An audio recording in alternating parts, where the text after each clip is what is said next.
welcome back to the P6 Science class with me, Miss Raz. So help me fill up this summary map together, okay? So a force is something and something which can cause an object at rest to start moving, okay? Cause a moving object to speed up, slow down, or change its direction of motion, stop a moving object, or change the shape of an object. So what is these two big words here? Okay, so by now you should know it is push and pull. Nice. And then there are four types of forces that I've mentioned just now. And if you remember, they have the ones that are in contact with each other, in contact forces, or they can act from afar, or what we call non-contact forces. So the one that is a force that opposes motion when two surfaces are in contact, what type of force is this? Very good. Okay, frictional force or friction, all right, can be used interchangeably. In case you don't know, friction and frictional force is the same thing. Okay, what's the next one? The force exerted by springs when they are stretched or compressed.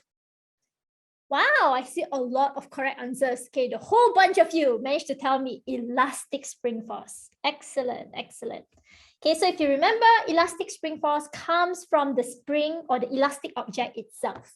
Okay, and then next, the force of attraction between objects. Force of attraction between objects. What is this? Gravitational force, also known as gravity. Okay, so gravitational force and gravity, it's the same thing. It's the same thing. And it causes objects on the earth to have weight. Yes, weight. Very good. It causes us to have weight. So what's the difference between weight and mass? Who can tell me? Any of my good students have been taking down notes. What is the difference between mass and weight? Because of the gravitational force. Yes, that's right. Because of the gravity acting on the object. So let's say if I'm on Earth, okay, I have a certain weight. But if I go to the moon, where there's less gravitational force, okay, my weight will be lesser. Okay, in fact, it's about 1/6 of the Earth's gravitational pull. So I'll be like way lighter on the moon. Okay, so if all of us were to travel to the moon together, we'd be like jumping, you know, skipping, hopping around effortlessly. Okay, but we can't really do that here on Earth. Yes, and the last one is, of course, from the word itself, you can see magnets, which is magnetic force. Okay, so a lot of you are able to tell me it's magnetic force, which is one of the easier ones, right? Because you've learned this in lower primary. Am I right? Am I right? All right. So now let's recap. Okay, so we will recap the different forces, and then we will do bubble questions along the way. Okay. So the first type of force. Okay, again, I need your help to fill in the blanks. Frictional force can something or something objects as it acts in the opposite direction of motion. Who can help me to fill up these blanks here? Push or pull objects? Does frictional force pull objects or push objects? Okay, so there's some discrepancies in your answer. Stop or slow down. Adele said stop or slow down. Okay, let's find out together. Slow down, yes, yes, yes. Or stop. Okay, so if let's say you have an object, you know, that is moving on the floor. Okay, for example, you have this book. Of course, book doesn't naturally move. You have to like push it, right? So you slide the book on the table. Based on the direction of motion, okay, the ones that is going against the direction of the book will be your frictional force, which is over here. Okay, so the frictional force is coming from the table surface itself, right? So the table surface will kind of like slow down and eventually stop the book from continuously moving. Okay, so imagine without frictional force, this book will continue to slide forever. All right, so the force needed to move an object is something to the frictional force between the object and a surface. Okay, so what is this something? Is stronger? Directly proportional? Okay, so the force needed to move an object is something to the frictional. So if let's say I want this book to move, okay, what do you think will be the force exerted here? Must it be stronger or higher than the frictional force? Must it be greater or proportional? Okay, we'll find out. We'll find out. So the answer for this is directly proportional. Okay, so directly proportional to the frictional force between the object and the surface. Okay, so what does this mean is, let's say the stronger the frictional force, okay, the stronger the amount of effort, or the more amount of effort that you need to push the book. That's what it's trying to say. All right, let's move on. Number 3, frictional force acting on an object, something, on the something in contact. Wow, so many blanks. Can anybody tell me what's the blanks here? Frictional force acting on an object. What? On something in contact. Okay, so maybe I reveal the first blank first so that we can try to understand. So it does not depend on the what in contact. Okay, I mentioned this before about the example with the boxes. On the surface, okay, surface, and somebody put question mark on the surface area. Let's find out. Very good. Okay, so basically, in other words, if I were to use an identical, let's say, okay, a box, right, that is rectangular in shape. Okay, so let's say if I were to put it this way, lying down, or it standing up, okay, the frictional force acting on it will still be the same. Doesn't matter what is the surface area. Okay, because the frictional force comes from the surface of the ground itself. Okay, so that doesn't change. So frictional force affects the motion of objects differently on different surfaces. So let's take a quick look at this animation here. So when you have a rough surface and you try to push a book, look at that, okay? You'll be like, oops, and it stops moving, okay, pretty quickly. But when it's on the smooth surface, whoa, it would just be, you know, sliding smoothly, okay? So that's how smooth and rough surface acts on different objects, right? So we talk about carpeted flooring, we talk about ice skating ring. Do you still remember when we had that lesson talking about ice skating, and then some of you were telling me you ice skate before, and then I told you that I cannot ice skate? Yes. So do you remember the different types of surfaces? Okay, so you have to link it back to the amount of frictional force that they have. Okay, when you have like a slippery surface and a surface that is rougher. And sandpaper, yes, sandpaper is very rough. So if you try to slide things through a sandpaper, it's very difficult. Okay, it has a lot of frictional force. Very good. So you can remember those examples. Then we also talk about what are the positive parts about frictional force and what are some of the negative parts. Okay, so when we look at the positive, okay, the first two will be positive. I'm going to put a happy face there, okay? Positive for 5 and 6. It helps us to what? To objects. To hold to objects. Okay, to rub the objects. Okay, let me check. To hold on. Okay, so you see, I'm holding on to this pen here, this pencil here. Okay, so if I don't have frictional force between this pencil and my hand, then this thing will just keep slipping, right? And then I won't be able to write on my iPad. Yeah, so that's why it can be a good thing. Okay, it ensures that objects what? And slide away from each other. What is this blank? Collide? Move? Don't move? Okay, so some of you said don't move. Do not sleep or do not move. Okay, so sorry, somebody said you're not too sure what frictional force is. Okay, frictional force means basically the force that comes in the direct motion of the force that you're putting in. Okay, so for example, let's say when we have a object, right? Let me just do a quick drawing here. Okay, let's say you're trying to push this object on the surface of the floor. Okay, the direction of the effort for your pushing is this direction. Okay, there will be the blue arrows, which is your frictional force. That makes it a little bit more difficult for you to push the box or whatever object, okay, on the surface very easily. Okay, so you imagine it as a lot of invisible tiny people trying to push back. Okay, they're trying to push back every time you push the object on the floor. So these blue lines here, these blue arrows, these are the frictional force. Oh, even talk about shark skin. Apparently, I think shark skins are pretty rough, if I'm not wrong. Yes, certain animals have very rough skin. Okay, so now let's look at the bad points about frictional force. Frictional force can cause moving objects to what or what? Okay, to overheat. All right, somebody say overheat. To slow down, to wear or tear.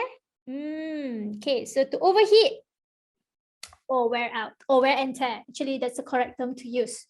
Okay, so just imagine, okay, right now you have your hands, right? You can just do this quick experiment, just rub it together. Can you feel the heat? Eventually you can, right? Because what you're doing right now is you're letting your skin, okay, experiencing frictional force, okay, and it does cause heat. So if you imagine if this happens between like parts in a machine and there's too much heat, it can actually cause the machine to overheat and break down. Yeah, so frictional force can be a bad thing. How do you reduce frictional force? Yeah, yes, that's a good question. How do you reduce frictional force if that's the case? What do you add? Yeah, so lubricant, oil, grease. Okay, remember I gave you the example of Miss Rashida riding a bicycle, right? And then the bicycle has the chain, and then I have to add in the oil to make sure that it's smooth. So that's the whole point of it. Okay, reduce its frictional force so that it will not overheat and it will like tear or break down. Yes, water may not be a very good option because water tends to evaporate very fast.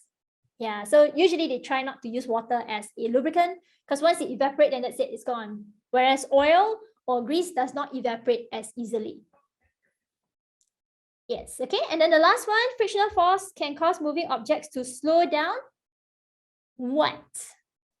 Unnecessarily, yes. Okay, so, you know, if it is causing you to slow down, to stop, when you don't intend it for it to do that, then it's going to be causing a lot of problems. So these two are the negative points. Okay, so I put an unhappy face there. Okay, for 7 and 8. Okay, yes. So let's see. Can friction force cause moving objects to stop? Yes, eventually it will. The wheel reduce the frictional force at its smaller exposed area. Oh, it's not about, okay, so Lucas asked whether if you add wheels, would that reduce frictional force because of the smaller surface area in contact? It's not about that. The wheels, when you add in wheels to an object, you're essentially allowing the wheels to roll. Okay, the rolling motion is the one that reduces the frictional force. That's a good question to ask. Okay, please don't be confused about the surface area. Surface area does not matter. Okay. Which surface has the least amount of frictional force? Very slippery surfaces like ice, you know, like ice skating ring, those are super slippery, or like the roads on a very snowy area. Okay, they have like a thin layer of ice. Yes, usually it'll be very, very slippery and have very, very low frictional force. Okay, so next, let's talk about elastic spring force. Yes, we have the elastic spring. Okay, remember all the different examples that we went through.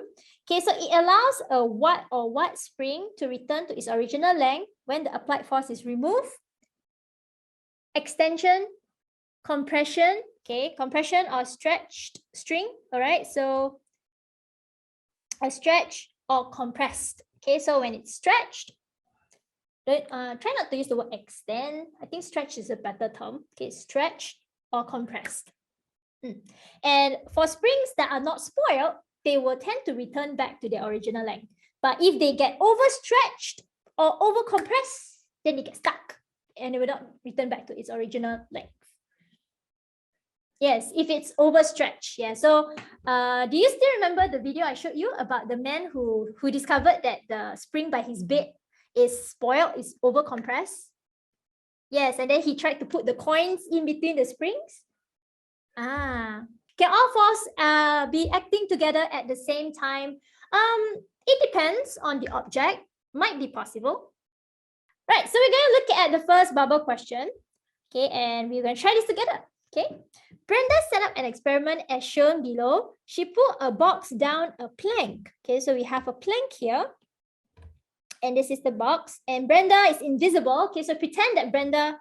Okay, maybe to give you a better viewing, I'll just draw Brenda here. Brenda, yay. Okay, trying to pull. Oops. Maybe this is her hand. Okay, she's trying to pull with a string. Maybe with a string. Okay, so this is Brenda. And she repeated the experiment for different values of angle x. Okay, the graph below shows the results of the experiment. Besides the pulling force, state two other forces acting on the box as it is being pulled down. Okay, so just now Vaishnavi asked about the 4 forces coming in contact with each other. So what about in this case? How many types of forces are acting on the box? Okay, so let's take a look. It's just a 1-minute question. So try to look at the box. Okay, we will have a plank that is elevated. All right, so what type of forces do you think is involved? All right, time's up. Let me take a look at the results. Guys, let me take a look. Oh, not bad at all. So I can trust you when you say it's easy because we have close to 90% of you getting it correct. All right, so let's see. Answer is number 1. Okay, frictional force and gravitational force. And like always, when I say that, if once you get correct, right, you must know the reason behind it or the explanation behind it. Okay, so what is the explanation behind this?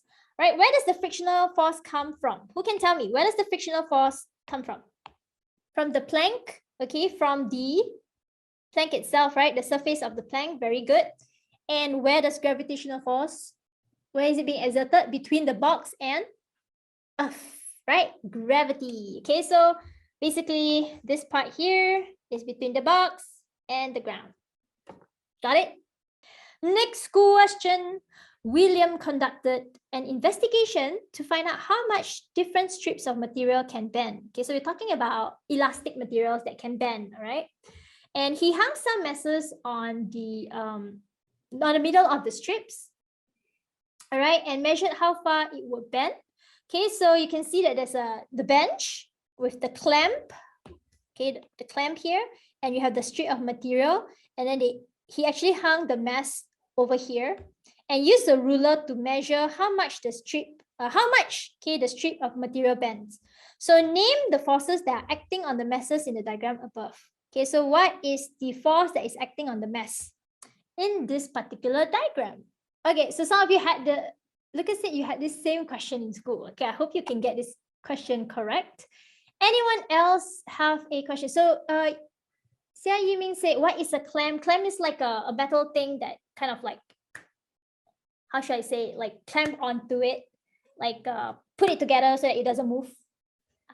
Would there be elastic spring force acting on an object that is not elastic? What do you think? Where does elastic spring force come from? It has to come from the elastic object itself, right? So the question is, can it act on the mass? Okay, so think about it. Okay, if you didn't get this correct, it's fine. Remember, I always tell you for my GenieClass, it's a learning experience. Okay, sometimes you may not get the correct answer, but more importantly is you have to understand why you got it wrong and not repeat the same mistake. Right, the answer is actually number 4. Okay, elastic spring force and gravitational force. Okay, gravitational force, I think this part is quite straightforward, right? You know that the mass that is hung here basically is going down because of gravity. Am I right? But where does the elastic spring force come from? For those who got it correct, where does it come from? Okay, so this strip of material is able to return back to its original basically form, right? So this material is, we can call it like an elastic object. Okay, and it can actually straighten back. All right, so that force that allows it to straighten back eventually is the elastic spring force. Okay, right, so I hope you can understand why there's elastic spring force. The others are not applicable because, first of all, there's no magnets involved here. Frictional force, not really, because the mass is not like swinging or moving about. Okay, and again, no more magnetic force here, right? So even if you're not sure, you can do it by elimination method. Eliminate the very wrong answers. Okay. All right, are we good to move on to the next question? Okay, bubble question number 3. The load hanger is hung from a spring on a retort stand. Okay, I think we've seen this experiment in the form of a video before. Do you remember? The person hung the spring and then the mass below, and then there was a retort stand. Yes. Okay, so let's see. There are 2 forces acting here. I'm going to use different colors. Okay, force L and force M. Force L is going up. Force M is going down. Okay, and then they say identify the 2 forces, L and M, acting on the load hanger. Okay, acting on the load hanger, which is this thing here, this metal thing here. Okay, so what do you think is force L that is pointing upwards and force M that is pointing downwards? Okay, let me see the results. Not bad, not bad. Improvement from the previous question. So majority of you are able to tell me is option number 1, because the elastic spring force, right, is coming from the spring itself. Okay, so the spring itself will give you elastic spring force. And of course, force M is gravity. Right. Very straightforward. Very straightforward. Okay, so we are going to move on to the next part. Okay, so effects of gravitational force. Okay, so we're going to move on to gravitational force and magnetic force, and then we will do more questions. Let's see. Gravitational force, something, all object towards something of the earth. So what does it do? It will pull. Do we agree with Ariel? Yes. Okay, pull all objects towards the which part of the earth? Center. Excellent. Yes, a lot of center. Okay, so gravitational force acts on us and on all objects, allowing us to stay on the ground. When we move something, gravitational force, we will find it something to do so. So when we move towards or against? Okay, maybe I'll review. There's too many blanks. I'll review the first one first. Again, so when we move against gravitational force, we will find it what to do so? Difficult. Yes, or hard or difficult to do so. Okay, so example, going up the stairs. Okay, if you're the one of the unfortunate students who have your classroom on level 4 or 5, or whichever highest level in your school, every day you have to climb the stairs. And when you have to climb the stairs, it's hard, right? But it's also good because you're exercising. Okay, so there's the pros and cons. Okay, the cons is you feel very tired, but the pros is eventually you have strong leg muscles. Yes. With your heavy bag, so for you. Okay, so hopefully you have like lockers to put your heavy stuff. All right, so when we move in so of course the opposite of against will be the same direction as gravitational force. We can move much more, faster, easier, easily and quickly. So question, why is it that when we are going against gravitational force, it becomes difficult? Because remember, gravity is the force that is pulling you back.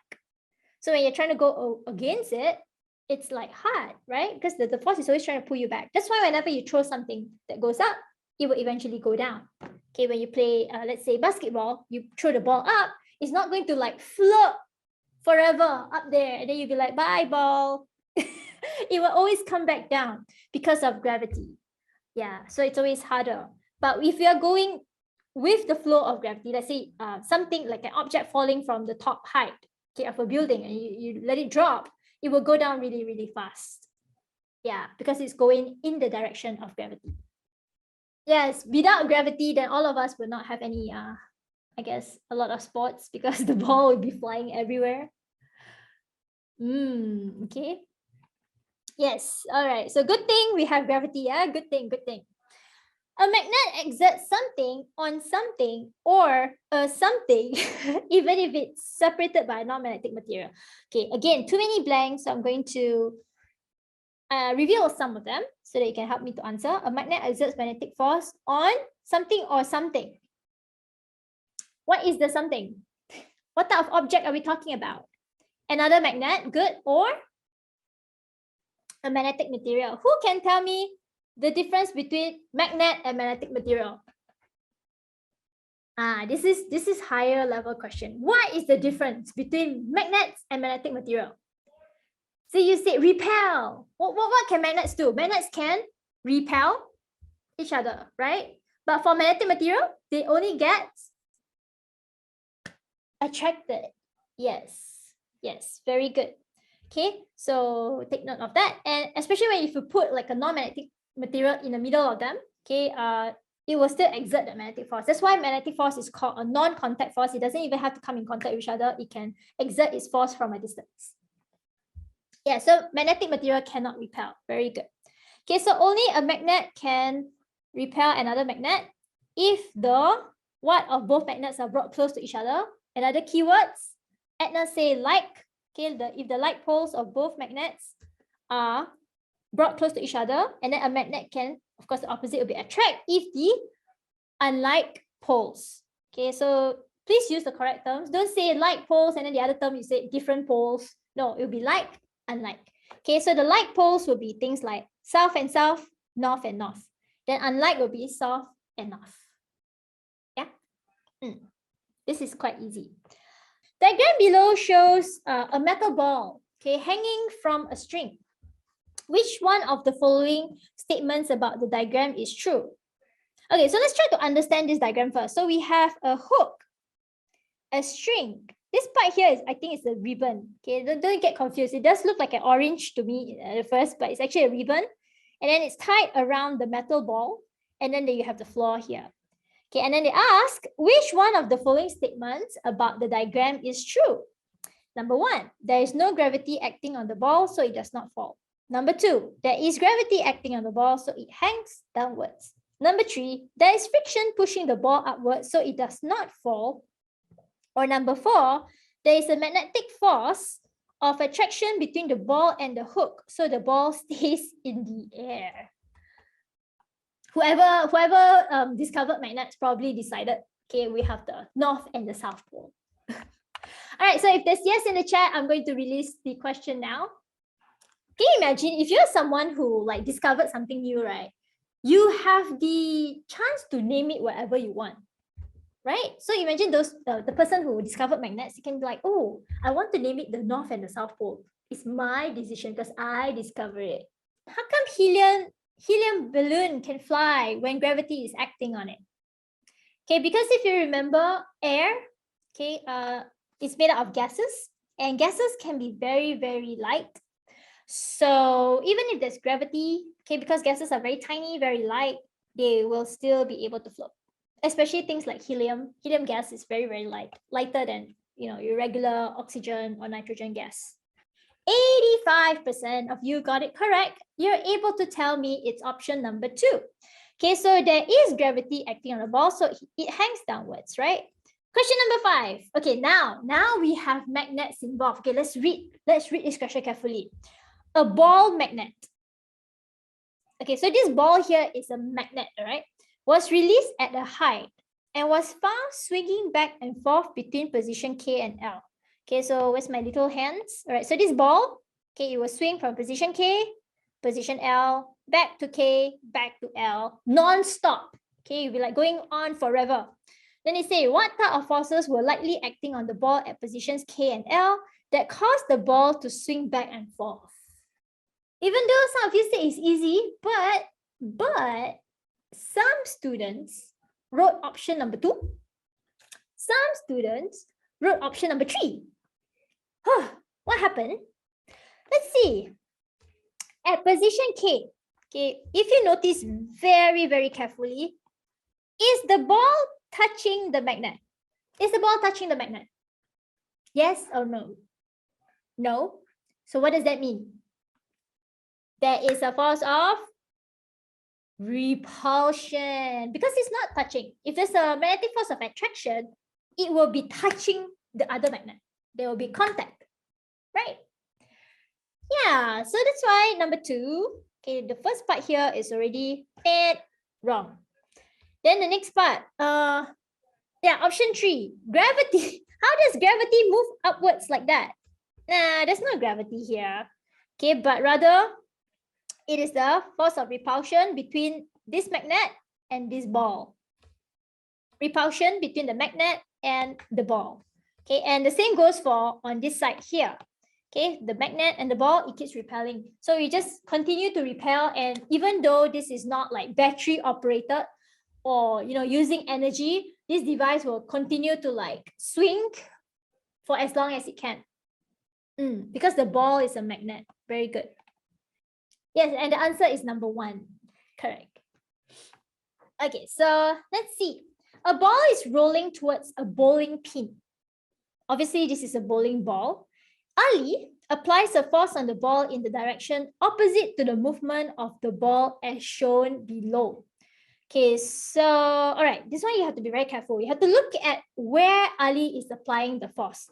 Okay, so if the bowling ball is rolling towards the pin, okay, let me use a red color arrow to show this is the direction of the bowling ball. And what does Ali do? Ali actually stand here. Ali stand here, staring at the ball, happy face, and try to apply a force in this direction. All right, so what do you think could potentially happen to the ball if Ali were to apply the force from that opposite direction? Okay, so you have a few options to choose from. Okay, stop moving, move away from the bowling pin, move towards the bowling pin at a slower speed, or move towards the bowling pin at the same speed. So which one is it? Yep, time's up, time's up. Let me take a look at the results. Oh, oops. Not 90%, okay, has gone down to about 70, about 69%. All right, so what happened there? The answer should be option number 3. Okay, why is it A, B, and C only? All right, so if Ali were to stand here and push the ball in the opposite direction, he could potentially stop the ball from moving. Okay, move away from the bowling pin, yes, because the ball will now no longer be going towards the bowling pin. It can go to the side, it can go to the back. Okay, that's what it means by statement B. And also, it moved towards the bowling pin at a slower speed. Yes, if you try to tap at it, but it's not strong enough, it can still move towards the bowling pin, but at a slower speed. Means you slow down the moving object. However, the only option that is very incorrect will be option D, because when you apply a force in the opposite direction, there's no way that the ball can move at the same speed. Yeah, okay, so I hope you can understand that. So try to visualize, especially this type of application question, you have to visualize, or if you are very, you can't imagine how it is, right? Just do it like me. You can actually draw in your exam paper, but use a pencil, okay? Use a pencil to help you with imagining where the force is coming from. This one you have to think very, very hard, okay? One of the effects of force is changing the direction of moving objects. Okay, which of the following activities is not an example, okay, not an example of the above mentioned effect? So the effect that we're talking about here is a force that is changing the direction of moving objects. So you're given these 4 examples. You have to choose one that is not true. Okay, just think about the objects, all right? First of all, they said changing the direction of the moving objects. Look at all the objects here. Are they moving? Are they not moving in the first place? And then from there, you decide. All right, time's up, time's up. Let me look at the results. Okay, not too bad. Okay, improvement from the previous question. Improvement. Okay, but some of you wrote option 3. Oops, do you know what is the game of tag? Sorry if I didn't ask you this just now, whether you know what is the game of tag. Have you played tag before? Means let's say you have a person, okay, running, right? Oops, where's my pen? Okay, let's say you have, let's say this is Miss Ras. Okay, Miss Ras is running. Miss Ras. And what does Miss Ras do? Catch others. Okay, so if let's say Miss Ras and her long arms manage to touch your shoulder like that, you're trying to run, right? And then for some reason I managed to say tag. You're it.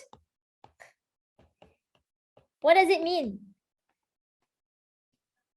You run and then you tag someone, then someone got to tag someone else, right? So in other words, every time at any one point, if you have 2 persons, they will always be trying to running in a different direction, right? You're always getting the person to run in a different direction. The person will not be running towards you and say, come tag me. No, everybody will be running away from you.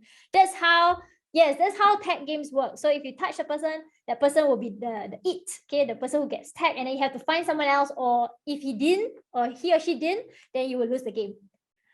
Okay, so that's why running in a game of tag is considered changing the direction. However, for number one, right, the reason why the answer is number one in the first place is because if you look at the button, let's say you're pushing a button, let's say lift button, elevator button. Is the button moving in the first place? Or is it just sitting there? Yeah, the button don't move, right? Unless you push it, unless you apply force, and then it moves. Okay, so that's why it is the answer. It's not an example because we're not talking about a moving object. The button is stationary in the first place, unless you push it down. Yes. Okay, and then the rest of the things will be like a flying ball. That is definitely moving. Game of tag, meaning you're running around, you're moving. Passing a moving ball to a teammate. Yes, right? If you played, passing ball before, the ball is like moving, right? So you change in the direction. Yeah, so the button don't move on its own. If it does, that's quite scary. Okay, are we ready to move on to the next question? Well, a lot of you are very informed about the tag game. Yes, I used to play a lot of that. It's quite fun. Bubble question number 8. One of the newest product invented is the floating bed. Wow, this is something that I really would like to have if it ever comes out as a product. Okay, so you have a floating bed as shown in the diagram below. Okay, that's Miss Russ looking very happy. The floating bed consists of a magnet plate below the bed and a special object that is placed at the base of the bed, which is over here, at the base here. Okay, this enables the bed to float in the air. So can you imagine you have like a bed that is just like floating in the air, like very futuristic, right? It is not recommended, however, for a person with a mass greater than 100 kilograms to use this bed as he will not be able to float. Okay, so unfortunately, it will not be able to bear the weight, okay, of someone who is more than 100 kilograms. Probably if the person is more than 100 kilograms, you have to use like a bigger, like a stronger, bed. All right, so let's see. Using the concept of forces, explain why the bed will not float when the mass placed on it is greater than 100 kilograms. So what is the science behind it? Besides saying, oh, 100 kilograms is too heavy, what is the science behind it? What are the forces that we're talking about? Okay, I'm going to give you time to read the options. I want you to try this, okay? Okay, so if let's say the person or whatever that you place on the bed is beyond 100 kilograms, okay, why is it that it will no longer be able to float? Yes, okay. Time's up. Let's look at the results first. Oh, yes, well done. Okay, close to 80% of you got it correct. Okay, most of you are able to tell me it's option 4. Let's try to understand why is the answer option 4. Okay, the gravitational force acting on the bed will be greater than the magnetic force repelling both magnet plates. So basically, gravity, okay, if this person is 100 kilograms, more than 100 kilograms, okay, the gravity will be stronger than the magnetic forces here. Okay, and it's stronger, and therefore, the magnet will not be able to repel unless, what do you do? What do you do to the magnet? If you want it to support somebody who is more than 100 kilograms, you have to use a stronger magnet. Yeah, so you have to use a more powerful magnet. All right, so we have come to the last slide of today's lesson. Okay, so far we have recapped on all the different 4 types of forces. Okay, we have the frictional force, we have the magnetic force, we have elastic spring force, we have gravitational force, right? And then we've looked at various examples related to these such forces. Sometimes in a particular example, you can have more than one type of forces being displayed. Okay, bye-bye, everybody.